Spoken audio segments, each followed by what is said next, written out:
start then? Yep. Okay. So we'll get started, 5:01. This is the Burlington Development Review Board for October 6th. First item is the agenda, and we don't have any changes to the agenda. Is that right, Scott? That's right, no changes. Okay. And I guess I'll make an announcement for because the public is on now. Do we have members of the audience? Are you? Yes. Okay. We have 7 attendees so far. Okay, so I would just, for the attendees, I'll let them know that we take up items in the order they are on the agenda.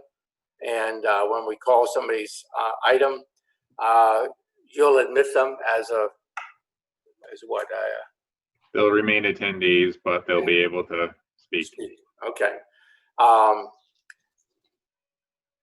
And then we have consent items and public hearing items that we'll go through. We may deliberate, we probably will deliberate on some items at the end of the hearing today. It depends on how long the hearing goes, but that'll get determined at the end of the meeting. Okay, so the next item is communications. We did have some communications on 266 Queen City Park Road. Right, and there was one for a couple for Monroe Street as well, and those have been posted. Okay. Minutes. Did we have minutes posted here? I didn't see it. Minutes are posted for every meeting online. Okay. We'll have to get you starting to sign some of them, Brad. Pardon? I will. Okay. So that brings us to the consent agenda, and I'm recused on the first one, Scott. And so if you can remove me from the board. I'm also recused from that one. Ah, okay, two of us. So let's keep this over here.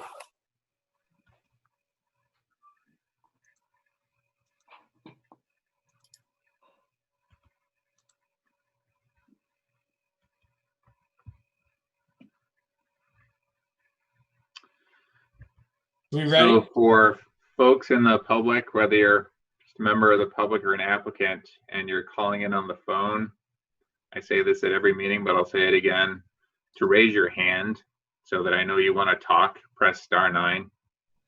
If you're not on the phone and you're on the Zoom interface, you'll see the little raise your hand icon. So with that said, AJ, we have an applicant for this. Yep, so we have an applicant there. We have Brad. Brad, are you here for the applicant? Actually, I am. I'm Don Welch. I'm here representing the Kaplan Feldman residents. I got a lot of feedback from that one there. This is marked on the consent agenda. And are there any members of the public here to speak on it that would object to treating this as a consent item? So raise your hand if you'd like to weigh in.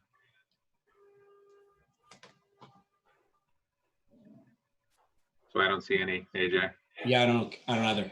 And are there any members of the board that object to treating this as a consent item? I'm getting a really bad echo. I don't know if anyone else is. Me too. Yeah. Just gonna blame Brad. Yeah, it's Brad's fault. Okay, so seeing none of those, I'm gonna ask the applicant, have you gotten a copy of the staff's findings and conclusions? Yes? Okay. Yes. Any issues or objections with them? No.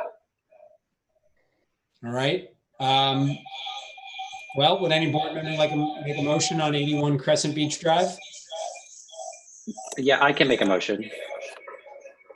On 21-0119CA, 81 Crescent Beach Drive, I move that we approve the application and adopt staff findings. I'll second. Okay.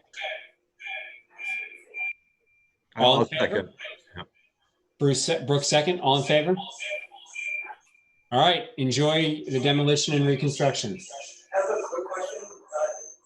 Is there anything that we have to do for 71 versus 81? I couldn't hear that. Is there anything that we need to do for 71 Can't hear you, Brad.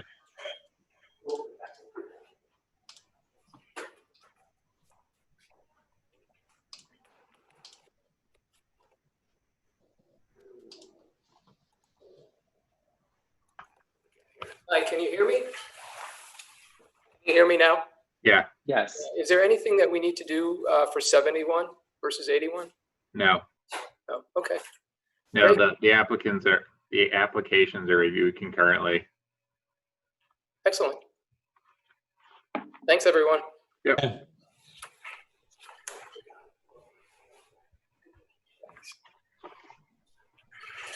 Okay. I apologize for the feedback loop. This is a learning process in terms of Zoom. You can't.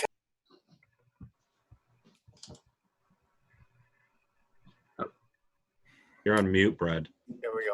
You can't have two devices on in the same space on Zoom. Creates a little feedback. Sorry about that. Okay. Next item on the consent agenda is 1 King Street. Is the applicant here for that? Yep. We have an applicant on the phone. Now speak. Can the applicant introduce themselves? They're currently muted. So if you're on the phone, I think unmuting is *6. Is that better? Yep. I hear you now. Okay, Yeah. sorry, Scott. Yeah, it's Kyle Bostrick. I'm here with Haley Davis. Hey, before we start on this, so this is Brooks MacArthur. I just want to make it known I've got a boat down at Ferrywood Dock Marina, and I think I can be fair and impartial here, but I'll rely on the board whether or not this is something I should recuse myself from. And I'm in the same position. Just one other fact: I don't rent from Lake Champlain Transportation from the city of Burlington, so I also don't believe that prevents me from being impartial in this, and I'm not sure it requires recusal, but we'll just disclose it. No, we talked about, I don't think you have to recuse yourselves on this because number one, I think it's about whether or not you feel like you can be impartial. Number two, I think we've confronted this a number of times with these sort of general open membership facilities, the Y, City Market. I'm not sure this is that different. And in a small town like this, I think we have to manage them as best we can. We certainly do a good job of recusing ourselves when we have a sort of vested financial interest or a client involved, but that's not the case here. I would agree with Okay. AJ on that. I agree. Okay. So, is there anybody else here besides the applicant who is interested to speak on this application? Scott? No hands? No hands. Okay. And I'll ask the applicant, this was recommended for consent. Are you okay with the conditions noted in the staff report? Yes, we are. Okay. Does anybody on the board object to treating this as consent? No? Okay. So does somebody want to make a motion on this one?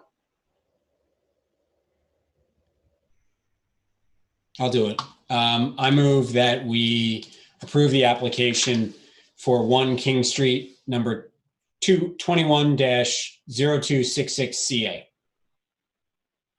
Is there a second? Springer. Okay. All in favor? Aye. Opposed? None. Okay. So this passed. Thank you. Thank you, folks. Okay. All right, bye. So there's one more item on the consent agenda. That's 44 Clymer Street. Is the applicant here for that? Yes, she is. Is that Faith Ingulsrud? Yep. Hi, Faith. Hello, Hi. I'm here with Eric. Oh, and there's a dog too. Okay. The dog is Okay. welcome.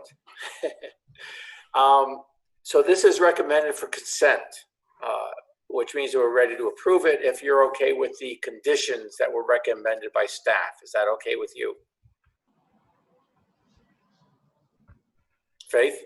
Yes, we even agree. Good. It's a good start. Is there anybody else in the public for this one, Scott? I don't see any hands raised. Is anybody on the board object to treating this as consent? I had a question on this one. Okay. What is your question? Yeah. Before So, we open it as a hearing. yeah, so the staff recommendations say that fencing was not proposed, but in the site plan, there is proposed fencing. So I wanted to make sure that that was addressed. Probably need to open a hearing for that. Okay. Okay, so you have some concerns about the fencing? It goes across the property lines between the two properties. Okay. So, Oh, there it is. Yeah. Faith and Eric, we're going to treat this as a public hearing. So I'm going to have to swear both of you in if you're going to testify. And do you swear to tell the truth and whole truth under pain and penalty of perjury? That's for you, Faith and Eric. Faith, can you hear me? Yes, I'm sorry if you can't hear me. Okay, and are you okay swearing in not to, Yes. to tell the whole truth under pain and penalty of perjury? Yes, I am. And Eric? Yes, I am. Okay, good. So why don't we go right to the question is that Caitlin had a question on the fencing, right, that appears to go across a property line. Yeah, that is it within the, it's within the easement. And, you know, I actually didn't mean to have that shown on the site plan. We had tried to come up with some ideas of where we would put the fencing to keep the dog in the backyard. And the architect put it on the site plan. So, and we expect to negotiate the location of the fence once we have a new owner for the house site, for the existing house. And so. But it would be within the easement that Yeah. we would draw up for the use of both the shared drive and the part of the backyard that the fence would be in. But you don't have that now, right? No, we haven't drafted it yet. But that's an easement of, so the fence is, even though it's an easement, it's still somebody else's property at this point, right? Yeah. Or it's part of, But the point is that we would aim to agree on the location of a fence so we both don't have to erect one. Yeah, but I don't. Go ahead, AJ. Yeah, I just think one of the concerns we have is if that's not, first of all, we can't interpret easements and property rights.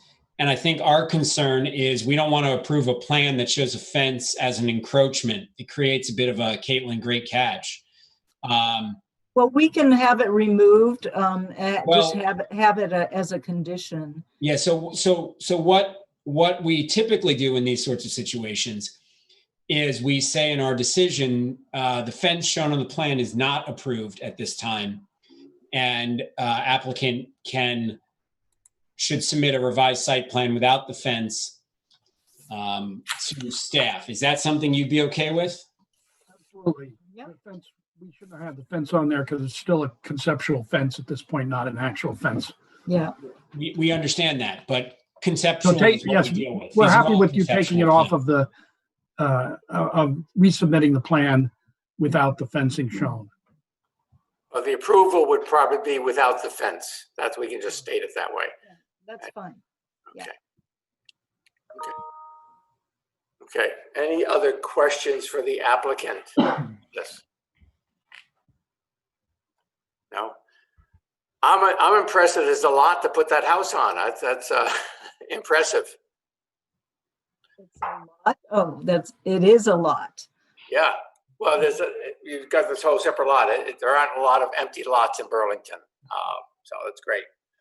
Okay. Any other We're questions? doing our part to help with the infill. Yeah. Good. Good. And so do you own 50 also? That's where we are currently sitting. I see. Okay, just a little background. Okay, unless there's any other questions for the board, we will close this public hearing. And as noted, we may deliberate at the end of this meeting today. We'll determine that at the end of the meeting. Okay. Thank you. Okay. Next item is public hearing for 26280 Manhattan Drive. Is the applicant here for that one, Scott? Yes. We have Sam Gardner. Hello, Sam. Hello. Is there anybody else with you that's going to be speaking on this project? No, it's just me. Okay. Scott, is there anybody else in the public that wanted to speak on this that you can tell? No one's got their hand raised for it. Okay. Sam, I'd like to swear you in. Would you swear to tell the truth and whole truth under pain and penalty of perjury? Yes. Okay. Scott, I don't know if you want to put up the plans, and whatever you want to present or say on this, Sam, I think it's recommended for approval by staff, but it's an interesting project. If you want to present it. Sure. Yeah. So this is just a proposal for 3 townhouses, PUD of the 4 lots. Currently, right now, on those lots, you'll see kind of a parking area in the front. So the proposal is to kind of get rid of this parking area that's there. Can you guys see me, by the way, or? No, we see the plan though. Okay. All right. L1. This is my second time here on the Zoom, but anyways, We see the plan, most importantly. to see the plan. Good. Okay. So 3 townhouses proposed with the parking around back. And there's I see the plan up here. There's also a bunch of kind of other perspectives and elevations as well. I'm not sure if you guys have access to those. Scott is scrolling through the map. Okay. Yeah, that's the main shot there. This is on Manhattan Drive. It kind of, I don't know, I would say this project we're hoping kind of brightens up the area.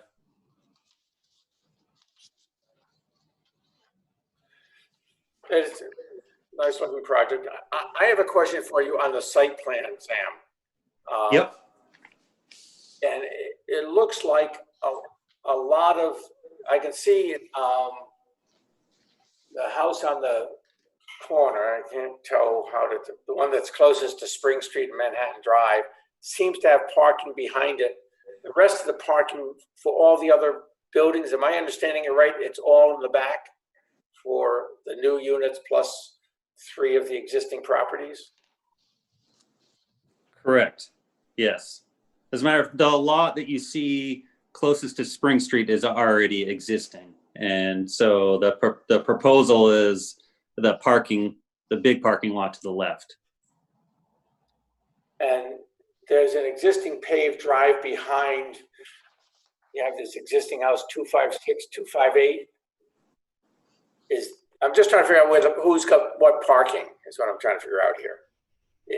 Is all the new parking just for these 3 units? Yes. Although I guess if parking is needed for right now, there's an extra spot technically off to the right. I'm just trying to go back to the parking requirements.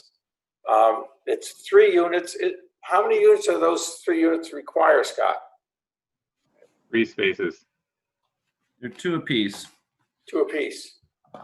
So I guess I'm a little confused as to who's getting all the spaces in that lot. If 6 of them are for these new buildings, 256, 258, is some of the parking for them? Yes. Can you just explain how the parking works for all the houses there? So let's see. So you need 2 spots per unit, correct? So you got 2, 4, 2.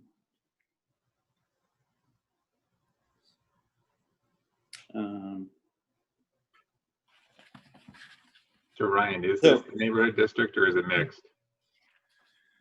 This is, I believe it's I think it might be the shared. I'm looking, because the Article 8 section of the staff report refers to a different one. So it's 2 units per residential unit. And then there's 1 per 2 beds for the group homes. So in total across the PUD, there's 17 required, there's 19 proposed. So the idea is that they'll just share the parking lot amongst all the different buildings and uses. Well, what's on the paved drive behind 258, 256? Is that parking? 258. That's actually different. That's not even included. It's a little confusing. It's not included in the PUD. Oh, that's not part of the PUD. They showed that on the plan, but that's not part of it. Right. Can you highlight that, Ryan? Can you do that on the screen or not? Scott, maybe it's the one on the left, Scott. Far left. On the left over here. Yeah, the one with the big. There you go. Keep going to the left. Okay. Oh, you're Right so there. close. The next one over. Next one over. This Yeah, one. there you go. Okay. Okay, That's not in the PUD application. Not included. and the 3 parking spaces on the right are for the group home? Is that right? Now, that's part of the PUD, the Bissonnette property, so is that not part of the PUD? That is part of the PUD. That's a duplex, if memory serves. So they would be required 4 spaces, but you look at it at the PUD, they can share across the whole scope of the PUD, so they can find the space in the larger new one. I understand it. Are there other questions from the board for the applicant on this project?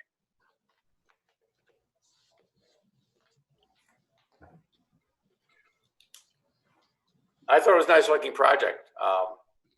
Good infill space. Pardon? It's a good space. Yeah. I guess we'll keep this quite simple.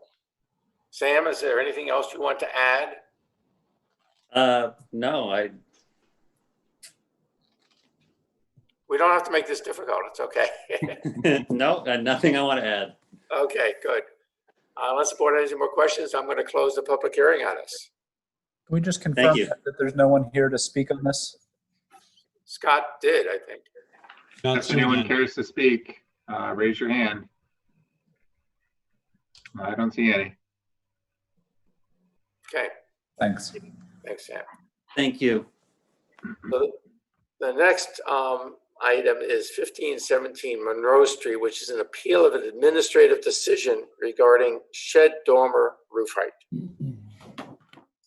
And is the appellant here for that? Yes, we have Bob Duncan. Well, Bob. Hi, Bob. I'd like to swear you in, Bob. Sure. Do you swear to tell the truth and whole truth under pain and penalty of perjury? I do. Okay. Scott, is this the kind of thing where you go first? I think so. So Yeah. You have a pretty detailed staff report on this, but do you want to go through the summary of it? Sure. So Can you put up your diagrams? Is that something you can do? okay. It's So how about I put up, when you say mine, I put a couple of examples of other cameras that were approved. So I'll put those up to start. okay. And then Bob had produced some drawings for his appeal that we'll put up when he's speaking. Okay.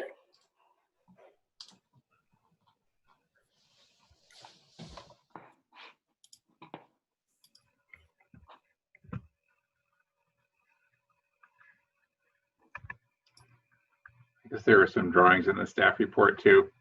Yeah. We'll start with these. So I'll start with an important detail. Unlike most of the appeals you see, we're not actually talking about an application here. This is about a potential project on Monroe Street. And we're looking to find how to appropriately handle height measurement for this potential project. So again, it's not actually an application, but this is a way to get this call in front of the board to resolve the disagreement between staff and the applicant here. So the existing residence at 1517 Monroe Street is 2.5 stories tall. And if we were to measure to the ridge, it's above 35 feet tall right now. But it's a gable roof structure right now, 2.5 stories. So the CDO, in order to encourage different roof forms, other than everyone just doing flat roofs, to encourage different roof forms, and also in recognizing that in a gable roof, that top story is just a half story. The CDO says we measure the height to the midpoint of the rise. So measured to the midpoint of the rise, this building is 34 feet, 3 inches. So the applicant, again, potentially, is looking to increase that top story, that top half story, by approximately 25% to be basically a 3/4 story. We've also seen proposals, which isn't included here, where folks want to do a full shed dormer on both sides, which gets us pretty darn close to a full top story and pretty close to a flat roof. So you'll see in the appellant's documentation that their assertion is that this shed dormer, even though it's full and adds that additional 25% volume, doesn't actually affect the roof height. So in the CDO, there are specific parameters for, I think it's 3 different types of roofs. There's flat, there's pitched, and then there's curved. And then there's another section, subsection D, that says other roof forms.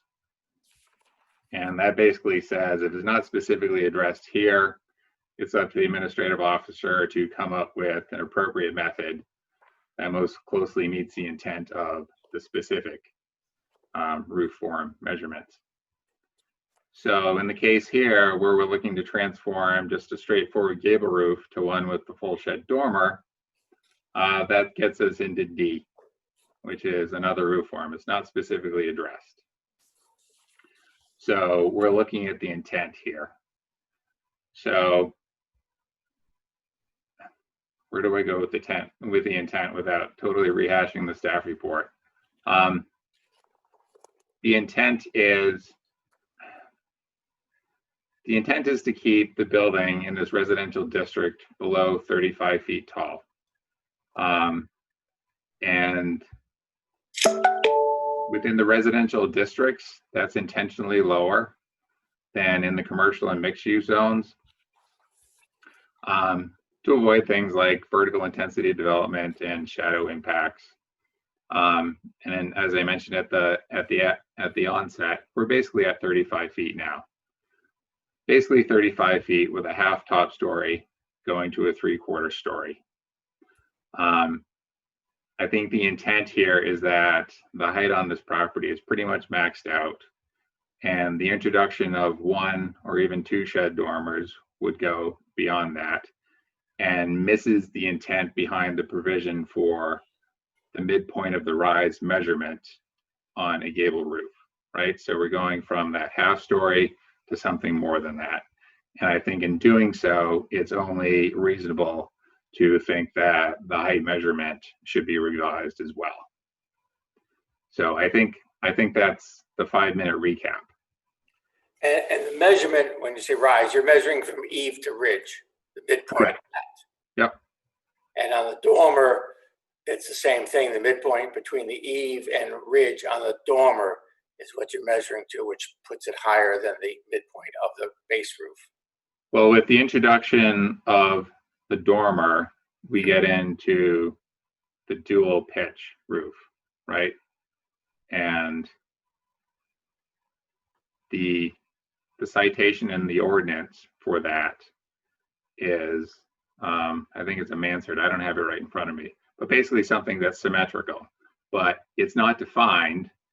And with it not being defined, of course, I did some homework outside of what's in the zoning code and found that there's really no singular definition of it. It can be symmetrical with the same pitch. It can be asymmetrical. Basically, it means it has to have 2 different pitches. So I think by adding that full shed dormer, we've gone from 2 matching pitches to 2 different pitches. So I think that's where that comes in. Scott, so are you not making a determination on what the proposed height of it would be with the full dormer? You're just saying it'll definitely be over 35 feet? Yes, the second part. I've not made a decision that, gee, this is the actual height. But in the back and forth with Bob, I said, I think introducing this extra 25% on this top story going to 3/4 is going to push you over that 34 feet 3 inches. I mean, we could get into that. I didn't, because again, we're not actually talking about a real application. This is really about what's the appropriate method for measuring height in this instance. Are there other questions from the board for Scott? Okay. Jeff, were you saying something? You're muted. Yes, sorry, thank you. Scott, I know you've included some examples of other approved projects. One of the challenges here is that it seems like the ordinance creates an ambiguity that under zoning law, you would typically interpret in the favor of the applicant. But it then defers to the zoning administrator's judgment to interpret the intent of the ordinance, which is odd, I have to say. Do we have any, other examples you could point to that kind of either address this issue or that demonstrate we have a long-standing practice of how to interpret and apply this provision when we're asked to interpret it? The short answer is yes. When Bob and I had gone back and forth about this over the summer, I tried to come up with some examples of projects that we had approved wherein this was an issue. But I can't search permits based on what all was involved in the roof form.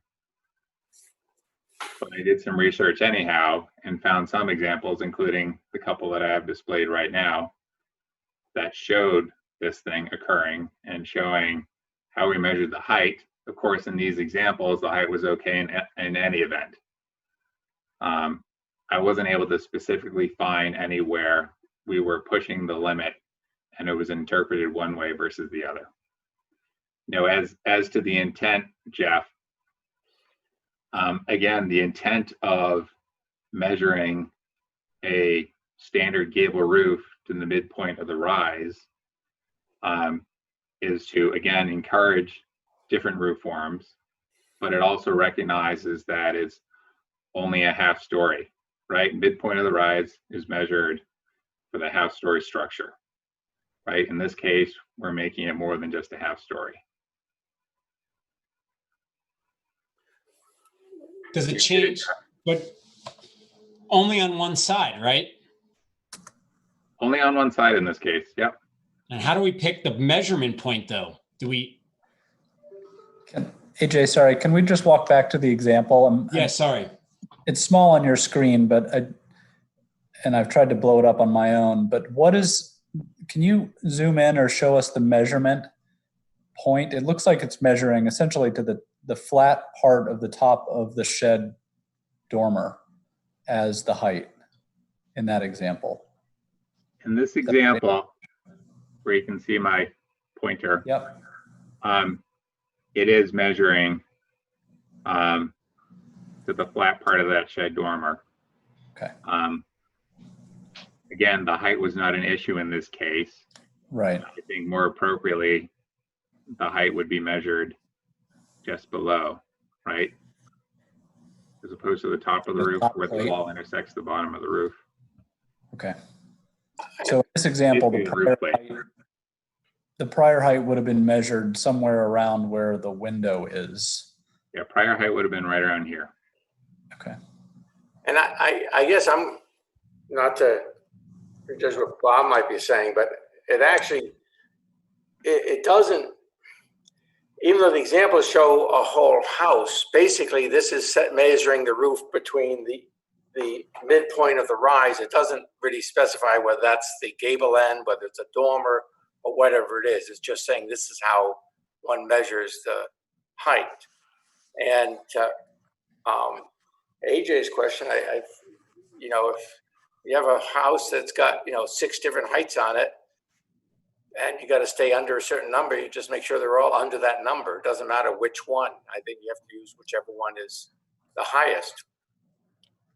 I say that with a lot of trepidation, addressing 2 attorneys on the board who probably have a lot of point on this thing. I'm not sure if there, I looked, and I'll admit I didn't research it like I was getting paid to research it, but is there an answer in the CDO on that, Scott?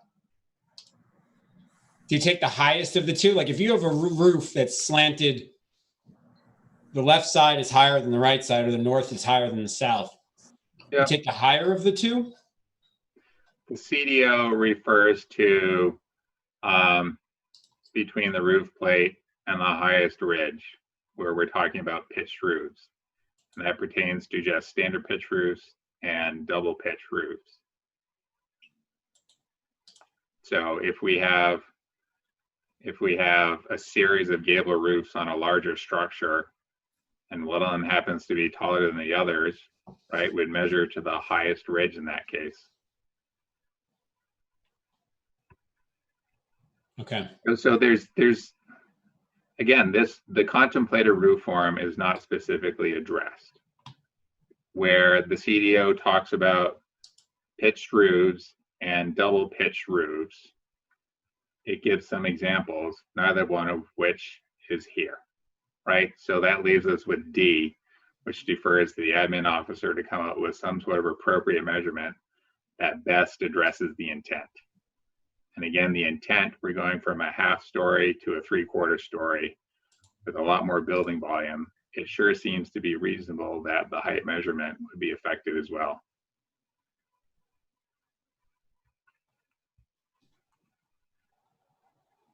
You want to give Bob a chance to weigh in on this? I think Bob is fully enabled. How about I pull up the appeal document that Bob submitted? Good.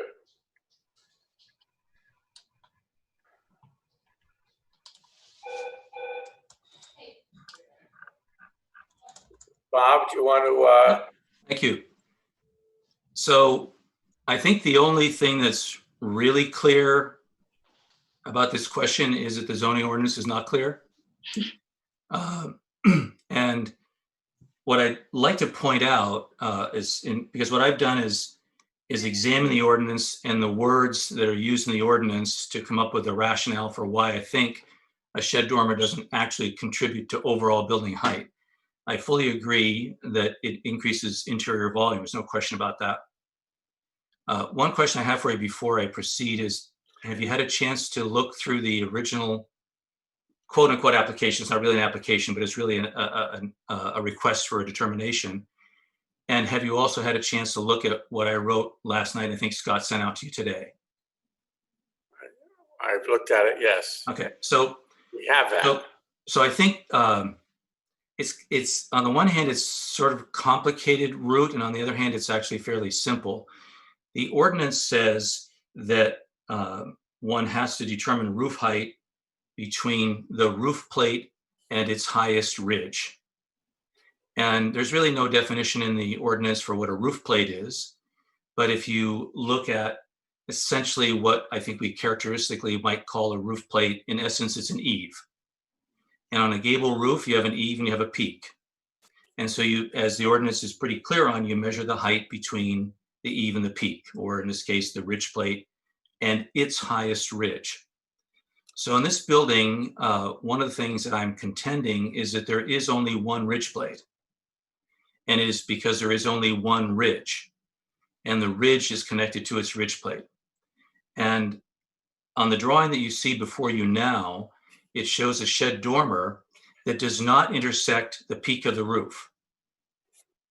It intersects the roof approximately a foot below the peak. It does not intersect with the highest ridge. On the contrary, the drawing that Scott had up on the screen prior to this, as an example, showed a shed dormer that was intersecting with the peak of the roof.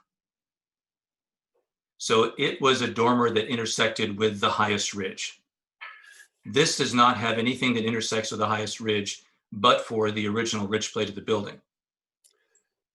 So I think that's it's a fine distinction, but I think it's a significant distinction, that the height here is determined by a measurement of halfway between the highest ridge and its ridge plate. So the highest ridge only has one ridge plate. It doesn't connect to anything else. Bob, can I ask you a theoretical on this? Yep. So you got a building that's 40 feet across and it's got a 12-12 roof slope. So you got a very high ridge on it. Yep. You could put a shed dormer that you're describing on both sides of the building, run it end to end, and just have a little trim gable on both ends. And according to you, that would be a 35-foot building, even though the actual eave height might be 45 feet. Well, no, that to follow what you just said, the eave height couldn't be 45 feet or it would never comply, because you still have to measure between the ridge plate and the peak. So you could have a 40-foot, to continue that analogy, you could have a 40-foot wide building with a 12-12 pitch. Yeah. In order for that building to be 35 feet high, then 40 feet with a 40-foot wide building with a 12-12 pitch means that from the eave to the peak is 20 feet. So your eave could only be 15 feet off the ground, and you have a 35-foot building. Well, 20 feet off the ground. Well, yeah, 15 feet off the ground. But then you could have a dormer come off of there, almost like with a flat roof. On both sides. And once again, if that dormer doesn't intersect with the ridge of the highest peak, then it's not considered part of the height. So that's what I'm saying, for all practical purpose, and that could be like 16 feet high. So, or it could be 19 feet high, because you have to go almost a flat roof. So you could have all these buildings that are basically, pick a number, they could be 40 feet high, basically, except that you'd be calculating them as 35 because they got a little tiny bit of ridge up. I think that what you're saying is theoretically true. I think it's probably practically not feasible for somebody to do that. You'd probably just build a 3-story building rather than put a 12-12 pitch on a 15-foot high building. You might have other design review issues with that particular roof form if it came before you, if it had a 15-foot eave and a 20-foot peak. But so the other thing is that I think we have to look at what's the wording in the ordinance, and the wording in the ordinance describes a double pitch roof. And I agree that a double pitch roof does not have to be symmetrical. It can be asymmetrical. And I pointed that out in my comments from last evening, that you can have an asymmetrical roof. So you could have a 312 on one side and you could have a 1212 on the other. That would be an asymmetrical roof form. And you would still go from the eave to the peak. And halfway between that would determine your roof height. We don't have an asymmetrical roof here. If you look at this building elevation, it has a symmetrical roof. It has an eave, and it has a height that averages 34 feet 3 inches when calculated in accordance with the ordinance, which we went around all 4 corners of the building, measured from the eave to the ground in all locations, and came up with the average of 34 foot 3. So, and this dormer, it is in one sense, it's being proposed as a full shed dormer, but it is going to be recessed back from both gable ends by a minimum of 2 rafters. So, which they vary a little bit in dimensions. So somewhere between 32 inches and 3 feet back from each of the main elevations. So if you look at the, I tried to find definitions of a double pitch roof, and they clearly all say that it must form an inverted V. And if you take this, if you look at that section there, the roof form that forms an inverted V is the original gable roof. That's, if you look at that section right there, that section is not a double pitched roof. It's a dormer intersecting with the main roof form below the ridge of the highest peak. So I think the case that I'm making, that this dormer doesn't actually affect building height, is true because the peak does not change. The peak hasn't been modified in any way. And the ridge plate does not change. We haven't eliminated the ridge plate. It exists around the whole, on both sides of the building. The original peak remains. It has not been changed. And there is the introduction of a dormer. So I think technically, while it increases volume, according to the definition of the ordinance, it doesn't actually increase building height. Do other members of the board have questions for Bob on this? No. Bob, I guess I'm still going to say if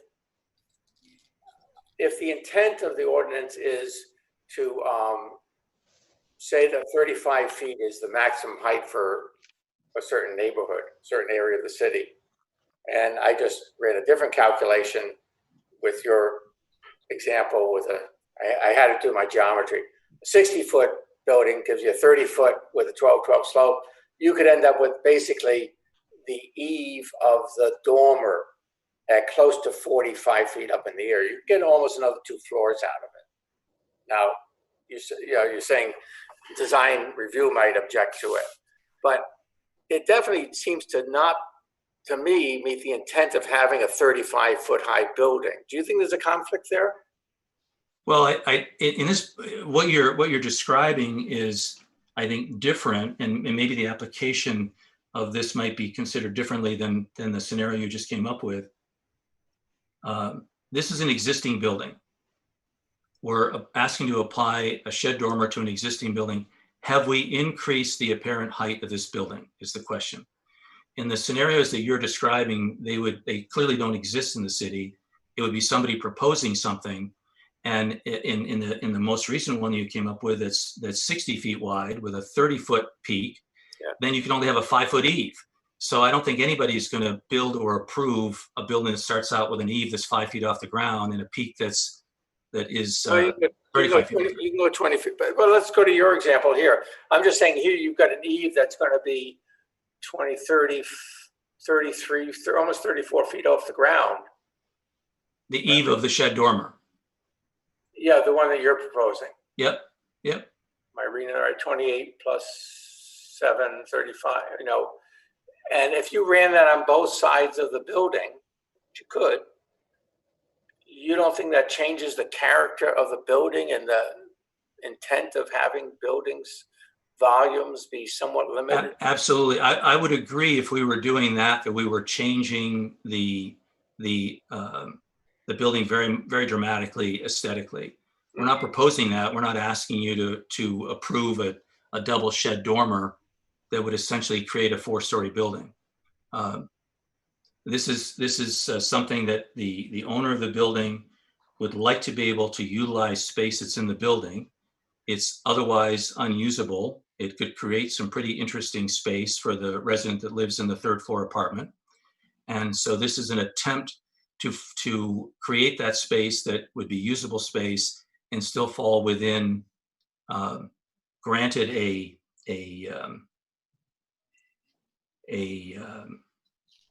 very detailed interpretation of the ordinance, but absent of the actual language in the ordinance to defend the fact that we can't do it, I think that the proper conclusion is to conclude that we can do it because the language doesn't address it. I don't like to use South Burlington as an example in terms of planning or ordinances, but interestingly enough, they're very clear on shed dormers. And a shed dormer that doesn't connect to the peak is not considered adding height to the building. And I would encourage us, if we're thinking about modifications to the ordinance, this is an example where the language isn't there to determine how do you do this with a shed dormer. And I think the fact that when you look at the language that's in the ordinance, it says that we're looking at this as a double pitch roof. The only way you can look at this building with any definition that you can find on Wikipedia or Merriam-Webster Dictionary or any other place that I've researched, a double pitched roof has to end in a peak, and it has to be an inverted shape, an inverted V. And this roof form is not an inverted. It is an inverted V because of its major gable end, and we're not disturbing that gable end. Unlike some shed dormers that you might see around town, where the length of the shed dormer, granted it might be a single story or two-story house, the length of the shed dormer is the full length of the house, and there's no definition of the gable of a symmetrical or asymmetrical gable on the end of the building. Clearly, that's a whole different way of measuring roof height. But this has a very predominant gable. It exists on both ends. It will be at least 32 inches to 3 feet deep on both ends. And I think as such, while it increases volume, admittedly, that's why we would do this, so that we could use that volume. It does not actually increase height. Okay. As it's worded in the ordinance.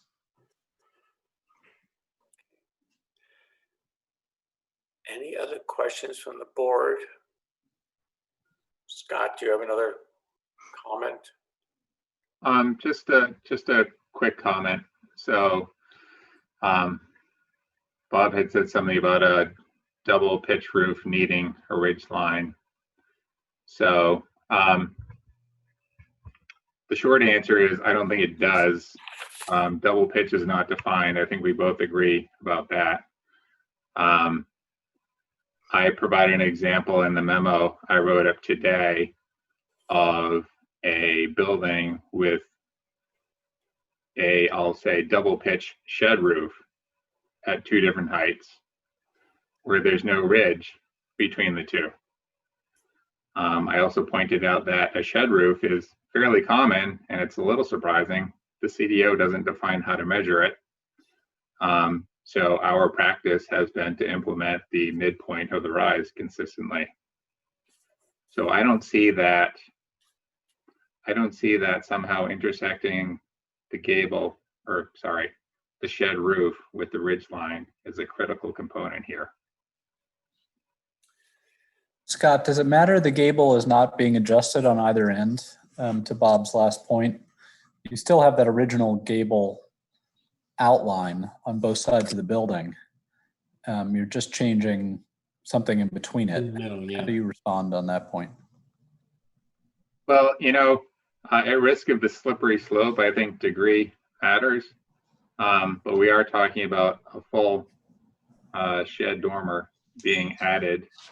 And, as Brad had pointed out, although not proposed here, the same argument for height would be applied to a full shed dormer on the other side, right? We don't have an application doing that, but the argument would be the same. And, that brings us significantly closer to a full top story as opposed to the half that we're starting with. So again, I think it really comes down to what's the intent. But I make one final point on the concept of double pitched roof. Once again, it's a fine point in terms of language, and but the word double pitch that's hyphenated, to me, and any time I looked it up and investigated the definition of double pitched, it says that they have to be connected. What Scott showed in his memo that he sent out today was a building with 2 roof pitches, not a double pitched roof. So I think there's a distinction there. You can have a roof that has 2 roof pitches. They can be, if they're disconnected, they're 2 roof pitches. To be a double pitched roof, they need to connect, and they connect at a ridge, and that gable end that's created then is either symmetrical or asymmetrical. And as long as that ridge is continuous and is uninterrupted and connected to its ridge plate, as the ordinance says, you determine height by the halfway point between the ridge plate and the ridge of the highest peak. And that's what we've proposed here, is to connect it between the ridge plate and the ridge of the highest peak. And the shed dormer is an introduction into that roof form, but it falls within that roof form and therefore should not actually affect the calculation of building height.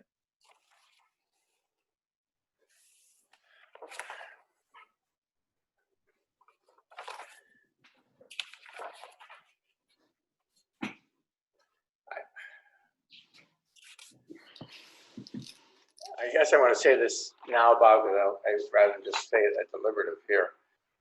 If I look at the ordinance under height measurement, it's got a statement that says that maximum height of any building shall be measured as follows. And it's got 1 is starting point, 2 is ending point. Ending point, it says building height shall be measured to, colon, and then it's got A, flat roof, B, pitched roof, the midpoint of the rise between the roof plate and the ridge of the highest gable of a pitched or hipped roof. It doesn't say a double pitch. It gives you a way to measure it. The building height should be measured to the midpoint of the rise between the roof plate and the ridge of the highest gable or of a pitched or hipped roof. It doesn't limit you. I mean, in the next paragraph, it talks about a double pitched, but you've got the first paragraph. Right. And in the first paragraph says between the ridge or the highest peak and its ridge plate. No, it actually says the midpoint rise between the roof plate and the ridge of the highest gable. Between the roof plate and the ridge of the highest gable. Yeah. So the roof plate on this building is clearly where the rafters intersect the attic floor. Those two things are connected to each other by the word and. It doesn't say that it's connected with the highest roof plate. It says it's connected between the ridge of the highest gable, the roof plate, and the ridge of the highest gable. And the roof plate that connects to that highest gable is the one that's at the floor of the attic. Okay, I think that's the way I see that interpretation. And I think you're pretty clear in your memo that you wrote. So. Thank you. Unless any board member has anything else to add, we'll close the hearing. Thanks, Bob. Thank you, Scott. Thank you. We made sure no one else had anything to say on that one, Bob. I mean, Brad. Scott, I don't know if we did have anything. Anyone cares to weigh on 1517 Monroe Street? Now's your chance. Raise your hand. Okay, we have a couple folks. Oh yeah. Yep. Okay. Start with Abbott Stark.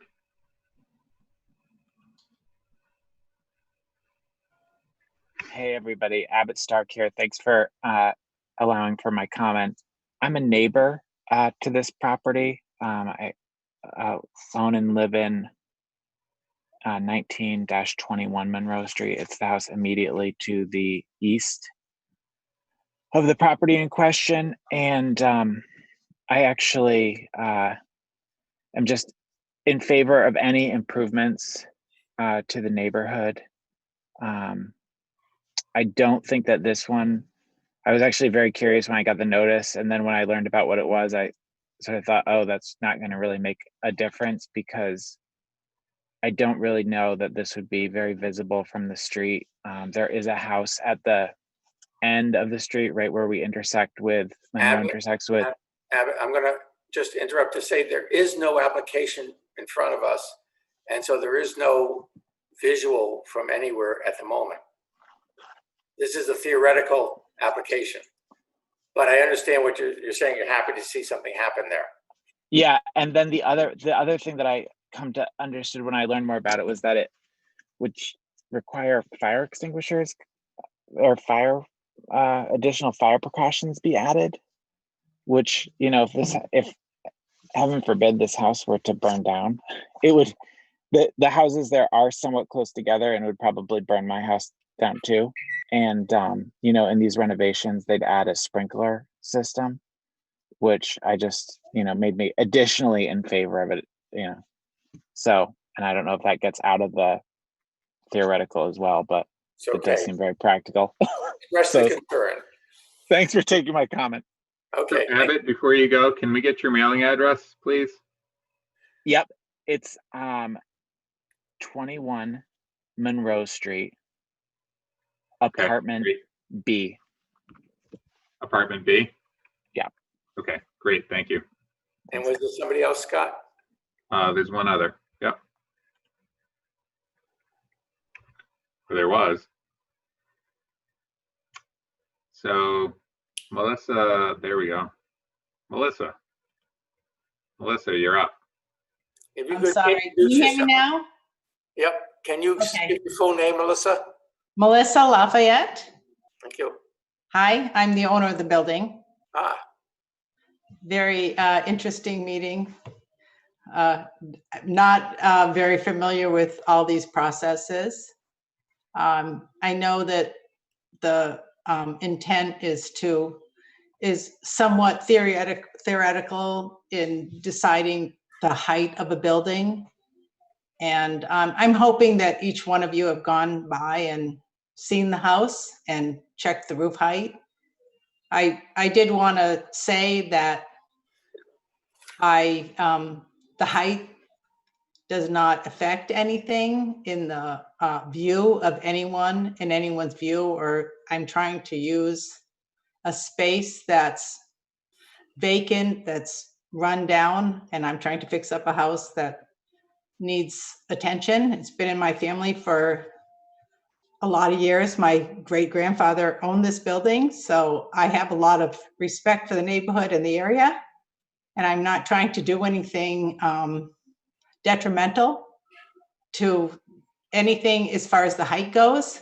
I'm just trying to make a beautiful house, and I'm not trying to interfere with anyone's vision with the height of the building. It isn't any taller than what the building is right now, the dormer. It just gives us a view of Lake Champlain.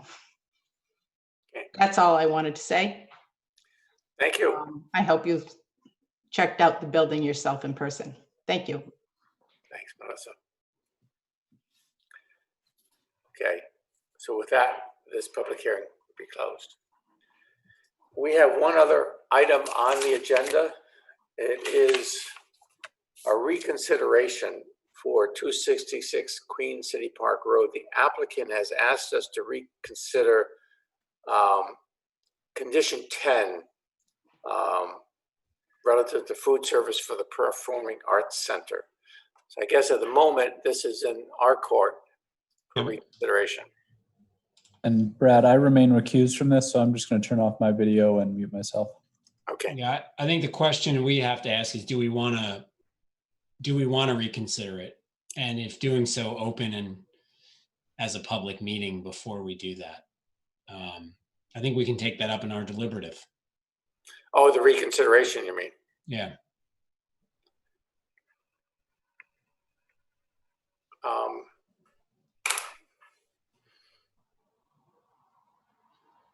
I guess. may weigh in. So Yeah. there's two pieces here, right? One is, does the board want to grant the request to reconsider it? And then the other piece is, if you decide yes, to actually get into the merits of that request and make a decision. Right. Right. And I guess, Don't we have to, if we agree to reconsider, don't we have to reopen it? Yes, I think so. I think that's right. I don't think we can just reconsider and rule on the merits without a. no, we can't rule on the merits, but we can. I mean, We can say we don't want to reconsider it, and that ends the matter. If we say we want to reconsider it, I think we have to open it for public forum and discussion. it's hard to talk about reconsidering it without at least paying a nod to what it's about. And it's hard for me to say, you know, it's Go ahead, AJ, before. Keep going, Brad. No, Sorry. well, I mean, to me, it's, it's just, it had to do with the same conditions that the applicant asked us to put on in the original application, which was we had all the approvals and they wanted us to make the same approval and add in only as approved by the DRB, which was sort of, to me, an unnecessary kind of addition. And to me, this is the same thing. We haven't prohibited the food service. The food service is an option for them. We just gave a statement that is not part of the application. That was it. Yeah, I'm not inclined to reconsider this. I mean, I think we spent a lot of time hearing it. We spent a lot of time considering it over like 4 meetings, 3 meetings. We've all read it. We all spent a lot of time reading it. I'm sure we'll never make everyone happy with this, but I think we've all done a very good job, and I'm just not inclined to reconsider it. I am not either. And we don't actually need to take any action on this if we don't reconsider. Is that true, Scott, or do we have to? We have to deny the reconsideration. I think the board would need to, because the request has been made, the board would need to move to not reconsider it. Okay. I'm in agreement on not reconsidering. I think that, as AJ put it, we had 3 or 4 hearings on this, and I don't think that. Again, it feels very similar to what you said, Brad, which is just kind of wordsmithing the conditions that we already decided. Springer, Caitlin, Brooks. Go ahead, Springer. No, go ahead. It's just making sure that this does not preclude them from having a process for seeking food, either as a part of this facility or a separate facility. They can come with an application to add anything in there. There's nothing prohibited. They could add a swimming pool in there. We didn't tell them they couldn't do a swimming pool. They can, not to be facetious about it, but there's a million things they could come back for, including food service in any part of their complex. Right, and it's not a prohibition against food service. It's simply they didn't ask for it, so they should come. They should have an application asking for it. Yeah, if they want it. All right. That wasn't part of any of those previous hearings, but so I don't know that I have anything to add to this conversation because of that. Thanks, Kate. I think we can vote now. Does somebody want to make a motion on this? I'll make a motion. Okay, Keenan.